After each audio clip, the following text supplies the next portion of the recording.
Welcome, everyone, to this special episode, episode 40 of Signs, Planets, and Stellar Rhythms. My name is Erik Roth, Sermonic astrologer, your host and guide through the September Equinox of this year, which occurs on the 22nd of September, 2022, here in North America.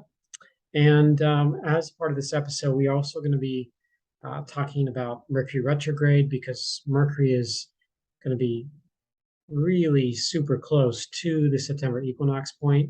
Is something I mentioned in the previous video in episode 39 about Mercury retrograde that started September 9th and goes on until October 2nd. But here's the equinox, and this is what we'll be centered on in this particular episode.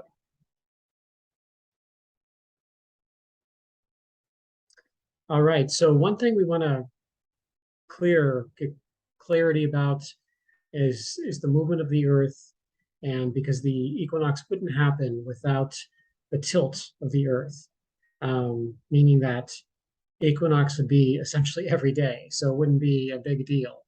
September 22nd or March 21st, it wouldn't be that big deal if Earth was perfectly straight up north and south. But because it has a 23.5-degree tilt or obliquity, it has this thing where it goes back and forth. And so 2 times per year, it will be exactly aligned with the north and south, and where the equator is essentially perpendicular there to us. So, like, as far as our, what is our spatial alignment goes. But the ecliptic itself, the plane of the solar system, means that that will look off from the equator, as it always does. But when we shift to the equatorial line, being 12 hours a day, 12 hours a night, roughly on that day, that's when it looks very different from this picture here, which I'm going to show you another picture. But I wanted to give you some information about the sacred movement. So we have the spin of the Earth, or rotation. We have the tilt, or axial tilt, or obliquity. We have the orbit around the sun, and then we also have the wobble, which is a 26,000-year movement of the Earth. So there are other movements that the Earth has, and its orbit can change very slowly over hundreds of thousands of years, and even the way the axial tilt tilts, it could be at a higher degree of tilt or a lower degree of tilt. It doesn't vary by all that much, but those are other movements that create other long-term cycles for the Earth. And these are all what we call sacred movements of the Earth, because without those movements, we wouldn't be seeing the sky do what it does, on a daily and annual basis. All right, so here's another slide to show you. At 6:04 p.m., September 22nd, is the September equinox, autumnal equinox in the northern hemisphere, and spring equinox in the southern hemisphere. So the sun is moving, essentially it has an apparent movement of south of the equator from the north, and then it looks like it's moving north, or creating more sunlight in the southern hemisphere from that point on. And you can see that half the Earth here in spring and in autumn has that alignment. But then on the solstices, on late December, the northern part of the Earth is pointed away from the sun, and the southern part is pointed towards the sun, and the opposite in June. You can see a northern hemisphere summer and a southern hemisphere winter. Okay, so a couple of terms I mentioned: equator and the ecliptic. The ecliptic is the plane of the solar system, or the apparent path of the sun across the sky. And that path is also where the zodiacal constellations are. In ancient times, from ancient Mesopotamia, they called it the path of Anu, their creator god. And so Anu was associated with the sun in that particular path. And all the planets, particularly the visible planets, moved along that path. So the Earth is, again, tilted 23.5 degrees perpendicular to that equator. I'm sorry, to the ecliptic itself. So that's why it goes back and forth, up and down. All right, the celestial equator. This is the Earth's equator projected into the sky. So as we want to differentiate it from the physical equator of the Earth, it is the latitude where the stars are around the Earth's equator. So the equator divides the Earth's sphere into two hemispheres, northern and southern hemispheres, where the ecliptic and the celestial equator cross. That is where the March and September equinoxes are. So rather than calling them vernal or spring equinox or autumnal or fall equinox, if you call them March and September equinox, you have a description for the entire globe. So it doesn't specifically only point to the northern hemisphere. But since I live here in the northern hemisphere, I interchange that at times in calling it autumnal equinox. But I tend to, especially doing presentations, share that spring, for example, is going to be happening in the southern hemisphere, places like Australia and much of South America and a large part of Africa will have portions of these countries and these lands in the springtime. But most of the landmass and most of the human population lives north of the equator. Okay, this is getting into why it's called a sacred move and how humanity is honored it. And this is an example of how humanity connects into the seasons and connects into the sacred movements of the earth and its relation to the sun, the planets, the moon, and so forth. This is a photo that was taken in 2009, but every single year at the equinox, whether it's in September or in March, this special snake gets illuminated here at Chichen Itza. And this was built during the ancient Mayan reign in the Mesoamerican period. So if you happen to be at this particular pyramid, this is what you'll get to see at either the March or the September equinox. So this is one of many, many examples across the planet of people building these huge monuments and megalithic structures that are living libraries and calendars on the planet that we can tune into, especially with stone, but could be done with other types of structures as well. Famous ones, of course, include Stonehenge. There's ones in Chaco Canyon in New Mexico. There's many petroglyphs around the Americas that also are shifted in such a way with special rocks that can show up where they can actually tell the time, where they know when its solstice is going to be, when the equinox is going to be. So they were really connected into the sky, the movement of the sky and the movement of the earth.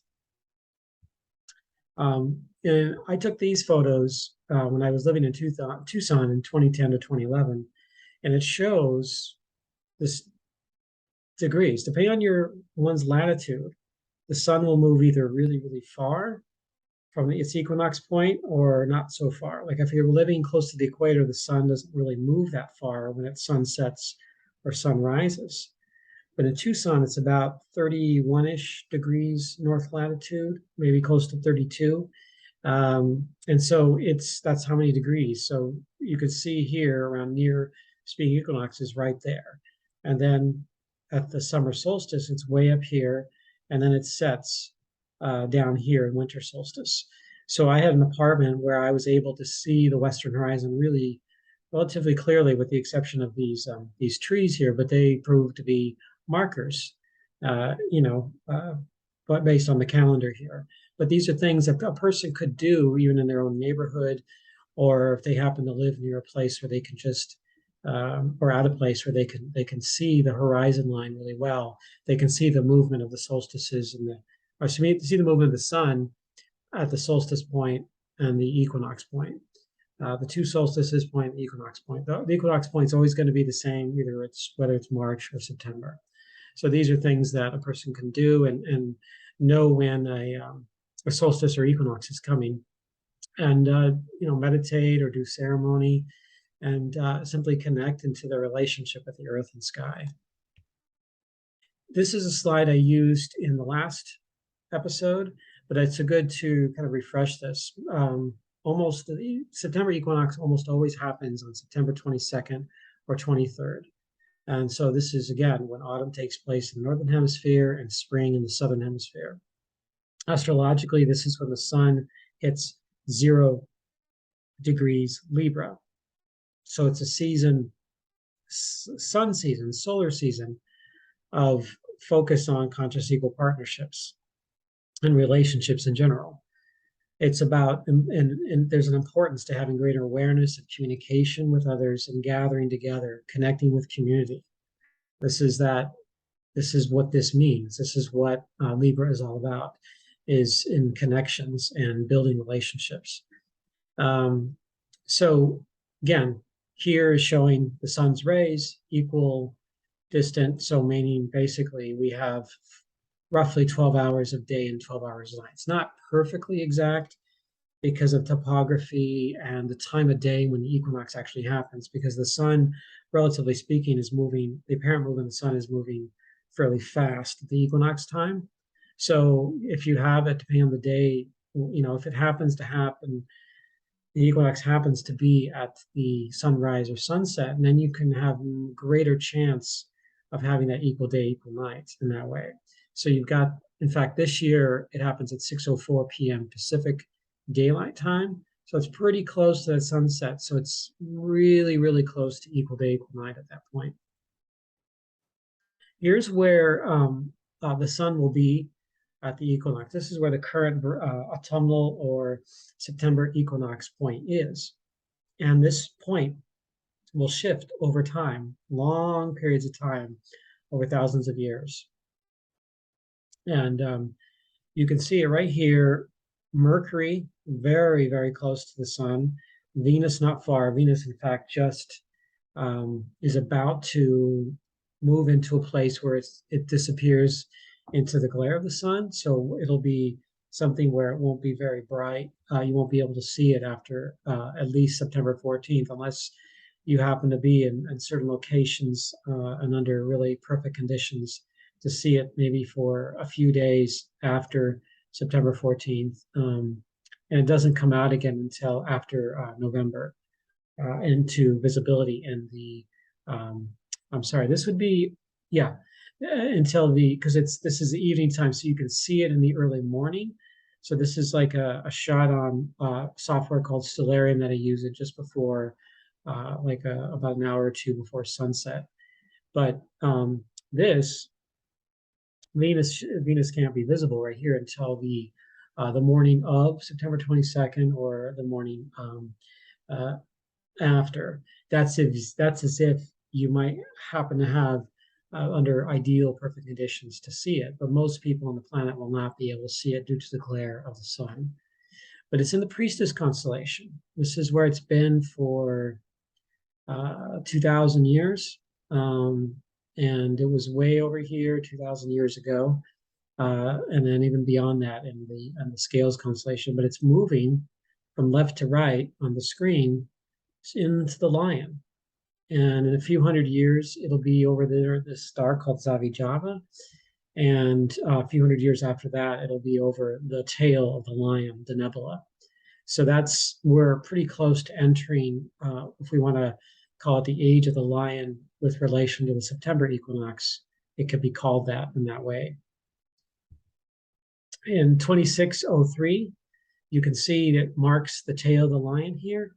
And there's the star Savijava, where it is, the equinox point is very close to today, just a couple of degrees off. But Denebula, which is right here, this is where the equinox is moving toward. And I think it's about the year 4000 or so will be by the star or at the star Regulus, somewhere in there. So it's still quite a ways away from getting to that place. Again, constellations and signs are different. Zero Libra is not the same as the constellation, what astronomers still call Libra, as you can see here. This is the Priestess here, this is the Lion.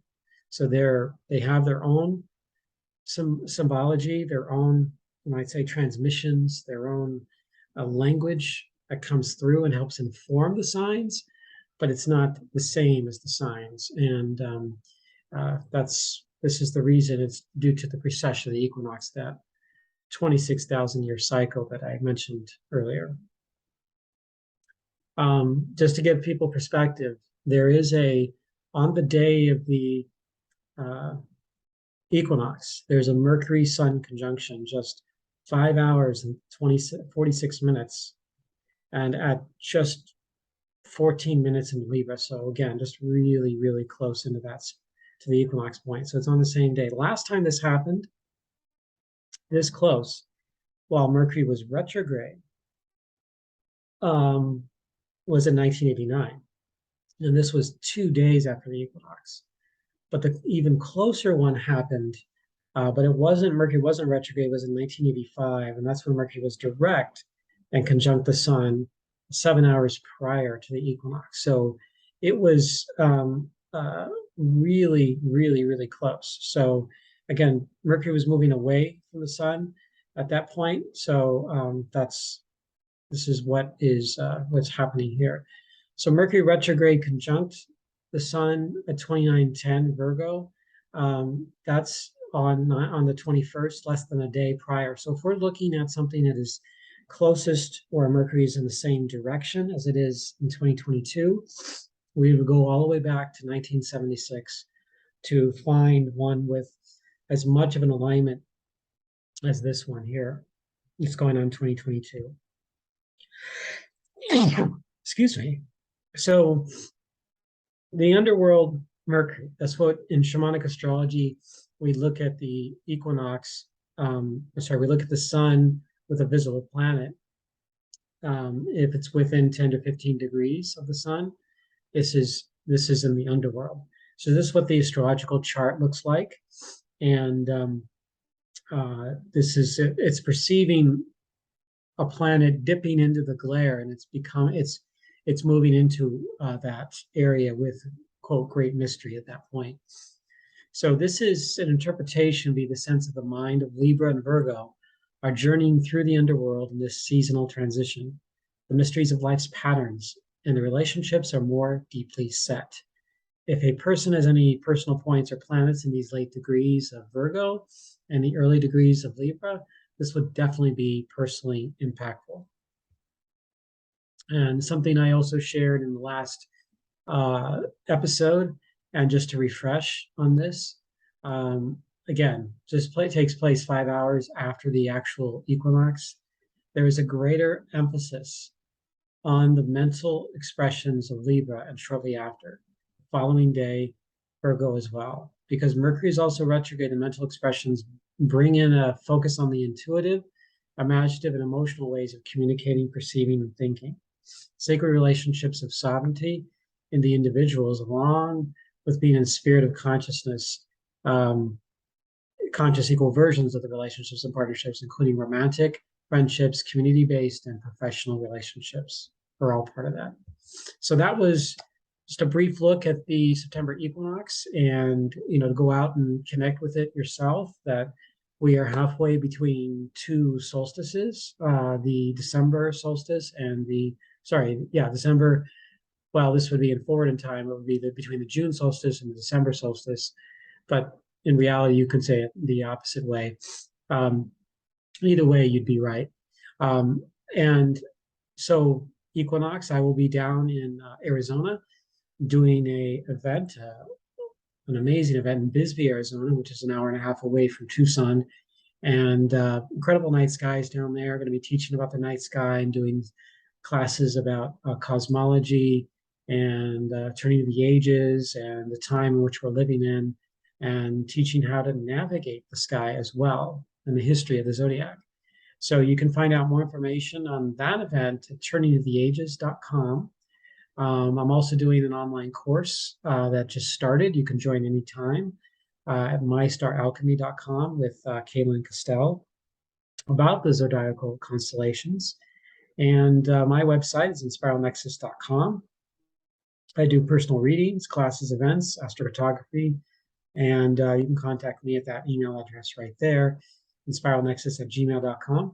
Please like and share this video if you feel right with that, and please subscribe. And the more subscriptions and likes and things like that I get, the more I can and especially the topics that I'm presenting, it gives me an idea, an impression of which ones to focus on and to share about in the future. And it also helps to build the channel and eventually be able to do videos that are even more professional down the road and be able to raise some money in doing that. So I thank you all for watching this, and I wish you all a happy September equinox, and to take care, everyone. Be well.